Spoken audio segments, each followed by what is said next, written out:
भाई साहब जिस तरह से बाजार गिरा था तो लोग पैसे का अरेंजमेंट कर रहे थे, पैसे के लोगों ने अरेंजमेंट कर लिया, जैसे मैंने भी कर लिया।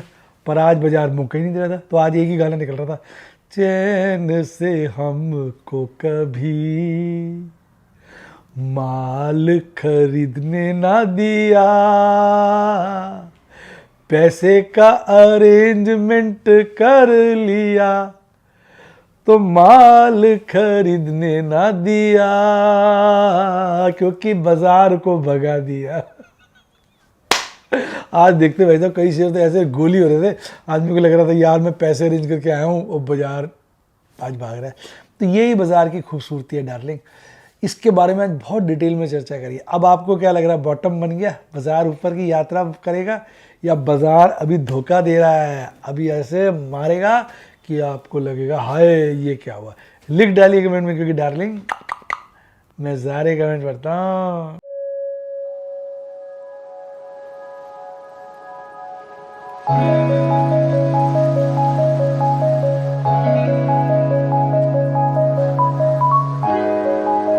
हाय गाइस, आपका स्वागत है आपके अपने show MKJ talks for investment इन हिंदी में। कैसे आप? तो भैया आज तो यही कहना पड़ेगा कि बाज़ार जो है थोड़ा भागा है, specially mid cap small cap. कई लोग इसको डेड कैट बाउंस भी कहते हैं। जैसे कोई चीज़ बिल्ली मर रही होती है ना, तो मरने से पहले वो उछलती है फिर गिरती है, तो आदमी लगता है जिंदा है, जिंदा, उछलती है गिरती है फिर परमानेंटली गिर जाती है। इसी तरह शेयर बाजार भी ना झटके से नहीं गिरता है, पहले चलेगा फिर एकदम थोड़ा सा उठेगा, लगेगा जिंदा है फिर मर जाएगा। तो वो आज उस तरह की कुछ प्रक्रिया बाजार में देखने को मिली। अब आप कहोगे सर आप ऐसा क्यों सोच रहे हो? भाई मेरा विचार है, मैं गलत भी हो सकता हूँ, सोचने पे कोई जोर तो नहीं है। नहीं, निफ्टी 50 देखिए आज हल्का सा गिरकर बंद हुआ है। निफ्टी 50 ना रेंज बाउंड हुआ पड़ा है, क्योंकि इससे लोगों को धोखा दे रहे हैं कि बाजार अभी ठीक है, 23,000 के आसपास है, क्या ज़्यादा गिरा है। लेकिन शेयरों की देखो रगड़ रखी है। Nifty bank positive, mid cap देखिए कितना ज़्यादा चढ़ा हुआ है। ये देखिए मिड कैप, स्मॉल कैप देखिए 2.5% देख रहे हैं, स्मॉल कैप देखिए 2.25-2.5% के बीच। तो मरने से पहले इसको फड़फड़ा रहे हैं, ऐसा मेरा मानना है। बाकी भैया बाजार है, भाग भी सकता है। जब भागेगा तो कह के तो भागेगा नहीं कि यार मैं जो है 4 दिन के बाद बॉटम बना लूँगा और फिर भागूंगा। ऐसा बाजार कह के नहीं भागता। वो जब गिरा है तो बाद में पता चला यार इतना गिर गया, ऐसे ही जब भागेगा तो बाद में पता चलेगा इतना भाग गया। तो ये जो चीज़ें ना बाद में ही खुलती हैं। पर ओवरऑल हम ये कहेंगे कि बड़े डरा पंगा जो चल रहा था, आज बाजार ने कुछ लक्षण अच्छे दिखाए। मैं आपको स्मॉल कैप मिड कैप में दिखाता हूँ। देखिए यार स्मॉल कैप मिड कैप का देखिए, मिड कैप में अब रिटर्न रह गई है 2.5% की ईयरली, तो वो ख़त्म होती जा रही है ना। स्मॉल कैप की रिटर्न माइनस हो चुकी है 4.5%। तो यही होता है जब ईयरली रिटर्न्स नेगेटिव आ जाए तो लोगों को लगता है बस तब तो बहुत गिर गया, अब नहीं गिरेगा। भाई ये तो शुरुआत होती है, जब चीज़ें नेगेटिव होती हैं तो नेगेटिव ही होती जाती हैं। यही बाजार की खूबी है। तो मैंने मिड कैप और स्मॉल कैप में तो आपको दिखा दिया। आज ओवरऑल बढ़िया था। अच्छा ये देखो करीबन 775 पॉइंट 1.5% बढ़कर बंद हुआ है। ये 357 पॉइंट लगभग 2.5% बढ़कर बंद हुआ है। जबकि अगर आप देखेंगे मार्केट मूड में भी अच्छा इंप्रूवमेंट आया है, बढ़ गया मार्केट मूड, और जो बाजार एक्सट्रीम फियर में चला गया था वो फियर में आ गया। यानी इस वक्त ये लोगों को खरीदवा रहे हैं। देखो दो बातें हो सकती हैं जो मैं बाजार में सोच रहा हूँ। एक तो ये कि हमारा पैसा खत्म करवा रहे हैं, क्योंकि गिरते हैं हम खरीदते नहीं, फिर चढ़ता लगता फोम हो जाता है, उत्ते यार अब गिरेगा तो खरीद लूँगा, फिर हम ज़्यादा खरीद लेते हैं। तो पैनिक आने से पहले हमारा सारा माल जो है ये खरीदवा देंगे, पैसे खत्म करा देंगे, फिर बाजार गिरता रहेगा, हम देखते रहेंगे, ऐसे देखते रहेंगे। अब बाजार में जो बाजार है हमारी तरफ मुंह करके कहेगा जालिम दूर दूर से देखे घूर घूर के, है पैसे नहीं देखे घूर घूर के, है पैसे नहीं क्या खरीदेगा बे तू, बस देख देख रे जालिम दूर दूर से। तो फिर मार्केट में जीप चढ़ा के बोलेगी कि भैया दूर दूर से देखता रहे, पैसे तेरे खत्म करा दिए तो खरीद नहीं सकता, इतना बाजार घेर देते हैं। तो ये जो ऊपर नीचे होता है ना, आदमी को फोम हो जाता है, यार काश कल ले लेता, बड़ा गिरा हुआ था, अब जैसे थोड़ा गिरेगा फिर हम खरीद लेंगे। तो ये एक बाजार की गेम होती है, और ये नॉन गेम है, इसमें बड़े बड़े पुराने खिलाड़ी भी कई बार फंस जाते हैं। दो ये नेगेटिव है, फिर से डॉलर इंडेक्स ऊपर की तरफ बढ़ चुका है, क्रूड महंगा हो चुका है, रुपया हायर साइड कमज़ोर है और 10 ईयर ट्रेजरी बढ़ी, यानी कि मामला जो है ख़राब है। FIs, अच्छा अब कल का मैं पढ़ रहा था कमेंट, मैंने बोल दिया भाई इन्होंने कैश सेगमेंट में खरीदारी करी, इतने सारे बच्चे कमेंट लिख रहे थे सर को कुछ पता नहीं है, एयरटेल में ब्लॉक डील हुई है। अबे ब्लॉक डील छोटी मोटी बड़ी को छोटी मोटी चलती रहती है। अगर FIs कैश सेगमेंट में ब्लॉक डील के अलावा खरीद रहे हैं तो कहीं खरीदारी कर रहे हैं ना, कल तो उनका मूड खरीदारी का ही था। कल उन्होंने देखो स्टॉक फ्यूचर में भी कितनी कम बिकवाली करी, इंडेक्स फ्यूचर में भी कितनी कम बिकवाली करी। अगर बिकवाली का मूड होता और सिर्फ उनको ये था भाई एयरटेल के खरीदने, हमने भारतीय एयरटेल खरीद लेते, बाकी सब चीज़ें दबा के बेच देते। और फिर पैसे तो घर से ला के लगाए ना उन्होंने, चाहे ब्लॉक डील हो चाहे कैसी डील हो, पैसे घर से लेकर। लोग सोचते हैं ब्लॉक डील अलग है और बाकी डील अलग है, भाई ऐसा कुछ नहीं होता। ऑपरेटर को अपने पैसे का अरेंजमेंट करना होता है, एक मूवमेंट देनी पड़ती है, कभी ब्लॉक डील के बहाने, कभी ट्रेंड तोड़ने के बहाने, ये चलता रहता है। तो आप हम अगर ऐसे सोचें कि नहीं जी ब्लॉक डील को अलग कर दो, ये सही है, कल को मैं ब्लॉक डील में शेयर खरीदूंगा, आपको बोले आपने तो शेयर खरीदी ही नहीं, वो तो ब्लॉक डील थी।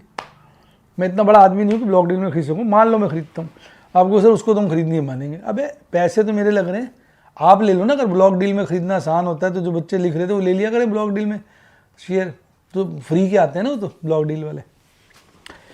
तो भाई कोई बच्चे कमेंट लिखते हैं, मैं वैसे कुछ कहता तो हूँ नहीं फिर भी कल उनका मूड ही कम था। देखो कल उन्होंने, देखो ये अलग अलग है परचेज और ग्रॉस सेल। परचेज और सेल का डिफरेंस होता है नेट।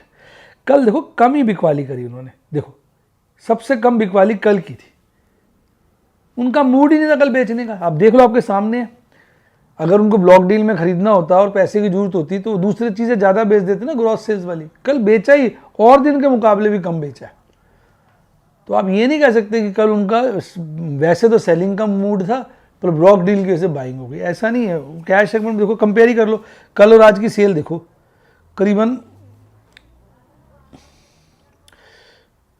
3,500 करोड़ का फर्क है, 3,3700 करोड़ का फर्क है। पर उससे देखो कंपेयर, इससे करो, कल सबसे ज़्यादा नेट खरीद। हम जिसको पहले दो कॉलम डिस्कस ही नहीं करते ना ज़्यादा। चलो एनीवे यार, आपको जो सोचना है सोचो, मैं इसमें कोई बुरा थोड़ी मानना है ज़्यादा, और मेरे बुरा मानने से होगा भी क्या। और DIs ने आज कैश सेगमेंट में खरीदारी की, FIs ने आज कैश सेगमेंट में बेचा है, और दोनों को जोड़ लेते तो नेट हल्की खरीदारी आई है। पर बाजार तेज था, कल फोमो करा दिया ना, तो आज रिटेल इन्वेस्टर ने खरीद लिया माल, और बाकी जगह भी हल्की हल्की खरीदारी की, पर कुल मिला के आज नेट बिकवाली आई है। अब ये थोड़ा सा इंप्रूव हो गया और ये भी थोड़ा इंप्रूव हुआ है, इंडेक्स लॉन्ग और फ्यूचर लॉन्ग। देखो बाजार में ना माल पिलाया कैसे जाता है, एक सिंपल स्थिति समझिए। अगर शेयर गिरते रहेंगे तो आप रुक जाओगे, आपको जब शेयर खरीदो अगले दिन सस्ता मिल रहा है, जब खरीदो अगले दिन सस्ता मिल रहा है, तो आप रुक ही जाते हो, जब बाद में देखेंगे, अभी तो रोज गिर रहा है। पर जब गिर जाता है, सस्ता होता है, अगले दिन थोड़ा महंगा होता है, बोलता अच्छा यार कल ले लेता। ये क्या हो गया, ये क्या हो गया, ये क्या हुआ, मिस हो गया सस्ता रेट, ओहो क्या करूं मैं। ये दिमाग में आती है, आदमी महंगे रेट पे माल पकड़ लेता है, और जो महंगे भी नहीं पकड़ता, जैसे अगले दिन थोड़ा गिरता, कहता है यार ले लो यार, ये तो भाग जाता है। ऐसे माल पिलाया जाता है। ऑपरेटर ना हम सबका बाप है, उसको साइकोलॉजी हमसे ज़्यादा आती है।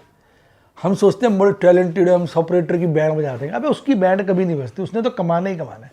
बस जब जब हमारा हिसाब किताब उनके साथ मैच करेगा, हम भी कमाते रहेंगे, जहाँ उल्टा बड़ा हमारी लग जाएगी। अब सेक्टर वाइज देखिए, आज तो FMCG सेक्टर की लगी हुई थी, देखिए IT की लगी हुई थी, ऑटो की लगी हुई थी, वो और आपका फार्मा की लगी हुई थी। ऑटो खास तो नहीं गिरा था, जबकि ऑटो का लोगों लग रहा था काफ़ी गिर सकता है, वो टैरिफ लगाने के चक्कर में पड़ा हुआ ना ट्रंप। ऑटो IT में थोड़ा सा चिंता लग रही थी, पर इसलिए वो हल्के फुल्के गिरे, बाकी सब शेयर आज बढ़े हुए थे। रियल्टी देखो कितना बड़ा हुआ था आज, जैसे आज ही सारे माल बिकने हैं, उनकी सारी बिल्डिंगें आज बिक जाएंगी। अच्छा, निफ्टी हेल्थ केयर की भी लगी हुई थी, और ये मतलब आज फार्मा भी मरा हुआ, देखो ये देखो फार्मा, हेल्थ केयर, ये सब जो मतलब अमेरिका को कैटर करते हैं, उन मार्केटों में थोड़ा सा मामला खराब था। पर आज ओवरऑल एडवांस डिक्लाइन फेवर में था, एडवांस के बहुत ज़बरदस्त 2005 से चढ़े हुए। तो आज कमाल दिखा रहा था BSE limited, Manappuram, RBL bank, HFCL bank. अब देखो, अब इन सब शेयरों ने आज फोमो क्रिएट किया नहीं होगा क्या? 8% बढ़ गया, 8.5%, सब रो रहे हैं कल खरीद लेता। अब दूसरा शेयर देखिए 7%, यार कल खरीद लेता। तीसरा देखिए 6, पौने 7, कल खरीद लेता। 6.25 कल। अब ये फोमो बनाता है नहीं, एक दिन में यार कल खरीद लिया होता तो मेरी तो लॉटरी लग जाती। अब पता थोड़ी था आज ये भागेगा, इसको कोई खरीद नहीं रहता, इसलिए आज इन्होंने चढ़ा दिया खुद खरीद के। क्या पता है फैज, एक अकाउंट से बेच देते हो, दूसरे से खरीद लेते हो। बड़े आदमी ने रेट चढ़ा दिया, अगले दिन लोगों फोमो हो गया, अगले दिन जैसे थोड़ा रेट गिरा सारे खरीदार बन के आ जाते हैं। नहीं, अब गिरने वालों में आगे था Adani green, LTI Mindtree, Phoenix mill, doctor Reddy's lab, इनकी वाट लगी हुई थी। अच्छा, अब निफ्टी 50 का रिटर्न जो है 1 ईयर का 3.66 है। मैं वेट कर रहा हूँ ये नेगेटिव कब होगा, वेट करते रहेगा। आज ये बैलेंस्ड ही है, लगभग 25 शेयर बढ़े हुए हैं, 24 शेयर घटे हुए हैं। और आज ये वैसे चढ़ा था, उसके बाद आप देखेंगे तो डाउन ट्रेंड ही रहेगा। आप ध्यान से देखो तो ऐसा नहीं, बाजार आज शुरू में उन्होंने खींचा और सारा दिन डाउन ही रहा है ट्रेंड। इसका मतलब शुरू में खींच के फोमो क्रिएट किया और सारा दिन रेट गिरते रहे, लोग खरीदते रहे फोमो के मारे, मुझे ऐसा लगता है। और कुल मिला के आज ज़्यादा रेंज में काम नहीं किया बाजार ने, 220 से भी कम पॉइंट्स के अंदर बाजार रहा। और भारत इलेक्ट्रॉनिक्स भागा, Hindalco, Eicher motor, Axis bank, Larsen, ICICI bank, NTPC, ये सब भाग रहे थे। गिरने वालों में doctor Reddy, TCS, Infosys, HUL, Adani enterprise, Sun Pharma और पावर ग्रिड, इनकी लंका लगी हुई थी। लग गई जी, लग गई, इनकी लंका लग गई। और अब 3 दिन से तो देखो बाजार थोड़ा सा कंसोलिडेट कर रहा है। अब 3 दिन से अगर देखोगे आप, 2 दिन से हायर हाइज बन रहे हैं और हायर बॉटम्स बन रहे हैं। नहीं, क्लोजिंग हायर नहीं है, ये इधर थी, ये नीचे थी, और लोअर क्लोजिंग है। और ओपनिंग ये यहाँ थी, ये यहाँ थी, हायर ओपनिंग, और आज ओपनिंग भी लो थी। तो हायर टॉप हायर बॉटम तो ठीक है, बाकी कुछ क्लियर नहीं है। MACD चार्ट अभी भी लाल हिस्टोग्राम है, यानी कि मजबूत हो रहा है। RSI 40 के नीचे है। ओवरऑल टेक्निकली बाजार जो है कमज़ोरी है। डेथ क्रॉसओवर लगातार चौड़ा होता जा रहा है, चढ़ा चढ़ा चढ़ा, डेथ क्रॉसओवर चढ़ा। अब डेथ क्रॉसओवर जो है 160 पॉइंट का हो गया। 200 दिन का मूविंग एवरेज जो है 23,640 के लपेटे में, और वो 23,480 के लपेटे में। तो 160 पॉइंट का आसपास का डेथ क्रॉसओवर का गैप है। देखो कितना होता है मैक्सिमम। ऑप्शन चेन एनालिसिस, अब कल एक्सपायरी है, थर्सडे है डार्लिंग, कल है एक्सपायरी, तो ज़्यादा चेंज है नहीं। 23,500 पे मैक्सिमम पे है और सेकंड हाईएस्ट 23,000 पे है, और बाजार जो है 23,000 के लपेटे पे है। अब इसको अगर हम यहाँ देखें, मंथली वाले में चेंज है, नीचे आ गया। यहाँ पर भी ओपन इंटरेस्ट बढ़ा, पर ज़्यादा ओपन इंटरेस्ट कहाँ बढ़ा है, 23,000 पे, और 23,000 पे कॉल राइटिंग पुट राइटिंग दोनों बढ़ी है। तो यानी कहीं ना कहीं इनमें टसल चल रही है। अब यहाँ देखिए, ये तो और गिर गया 0.7, ये थोड़ा स्टेबल है। तो ऑप्शन चेन एनालिसिस तो बता रहा है कि बाजार में थोड़ा सा नरमी का रुझान है। और आपका PCR तो चीख चीख के कह रहा है बाजार नरम है, मंथली भी और वीकली भी। और निफ्टी बैंक 1 साल की रिटर्न 6.5%, बढ़िया है, बढ़िया है। 482.1% बढ़कर बंद हुआ है। 12 शेयर चढ़े हुए थे, कोई गरा नहीं हुआ था। और आज अच्छी, यानी करीबन 800 से भी 820 पॉइंट का फ्लक्चुएशन था। ठीक है, ये ऊपर चढ़ के ना थोड़ा स्टेबल रहेगा। आप देखेंगे निफ्टी बैंक 50 तो गिरना शुरू हो गया था, स्टेबल था। सबसे ज़्यादा AU स्मॉल फाइनेंस भागा था। ये भी ये फोमो क्रिएट कर रहा है। एक्सिस बैंक, ICICI बैंक, 12 के 12 शेयर ग्रीन में। तो लोगों को फोमो तो आएगा ही ना, फोमो आएगा तो अगले दिन खरीदेंगे। अच्छा, अब यहाँ देखो, आज बहुत बढ़िया कैंडल बनी, कैंडला, इसमें भी वही है। आज पहली दफ़ा हायर हाई बना है, हायर लोअर बॉटम बना है, कोई कैंडल ठीक नहीं है। इस कैंडल को हम कहते हैं बुलिश एनगल्फिंग कैंडल। इसने कल की कैंडल को अपने आगोश में ले लिया है, पूरा का पूरा। बुलिश एनगल्फिंग कैंडल जो है ट्रेंड रिवर्सल कैंडल है, यानी अब ट्रेंड रिवर्स हो सकता है, बाकी इसका भरोसा बाद में पता चलता है। जैसे ये बेरिश एनगल्फिंग थी, इसने पिछले दिन की कैंडल को पकड़ लिया, लगभग पूरी बेरिश नहीं थी, हालांकि फिर बाजार गिरता रहा, यहाँ भागा, यहाँ फिर मतलब पैटर्न बनता है। ये बुलिश एनगल्फिंग है। और यहाँ देखिए, जो बेरिश क्रॉसओवर बनने वाला था वो बना नहीं, बुलिश ही बन गया, और RSI भी इंप्रूव हो गया। तो टेक्निकली निफ्टी बैंक तो काफ़ी स्ट्रॉन्ग है निफ्टी 50 के मुकाबले। इसलिए मुझे लगता है धोखा है, धोखा है बाजार में, धोखा, यही पंगा होगा। 49,500 के लपेटे में बाजार बंद है। और मैक्सिमम पेन जो है 49,000 पे, सेकंड हाईएस्ट जो है 51,000 पे। पीसीआर जो है 0.82 है, काफ़ी इंप्रूवमेंट आई है, यानी निफ्टी बैंक में थोड़ी मजबूती का रुझान है। इनकी हमने चर्चा कर ली थी। भैया अब यही कहना पड़ेगा, बाजार है, बाजार में स्ट्रैटेजी बना के चलो, आपको क्लियर होना चाहिए आपको क्या करना है।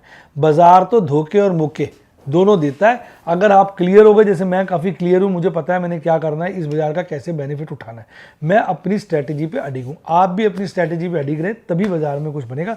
पर स्ट्रैटेजी सोच समझ के बनाए, गलत स्ट्रैटेजी पे अगर अडिग रहेंगे तो फंस जाएंगे। यही बाजार का कमाल है। और हाँ, इन सब कामों के लिए चाहिए डीमैट अकाउंट खुलवाया, नहीं खुलवाया कोई दिक्कत नहीं, मेरी टीम को कॉल करिए 7011-330-077, 7011-323-077। और अगर वीडियो क्लासेस ज्वाइन करनी है ऑप्शन चेन एनालिसिस की, टेक्निकल एनालिसिस की, फंडामेंटल्स की, तो मेरी टीम को कॉल करना है इसी नंबर पे, वो आपको ज्वाइन करने में मदद करेगी। इसी के साथ साथ bye, God bless you, happy investing. और याद रखना, हम कोई बाई सेल रिकमेंडेशन नहीं देते। Bye, God bless you, happy investing. और आप शेयर बाजार के बेताज बादशाह बने।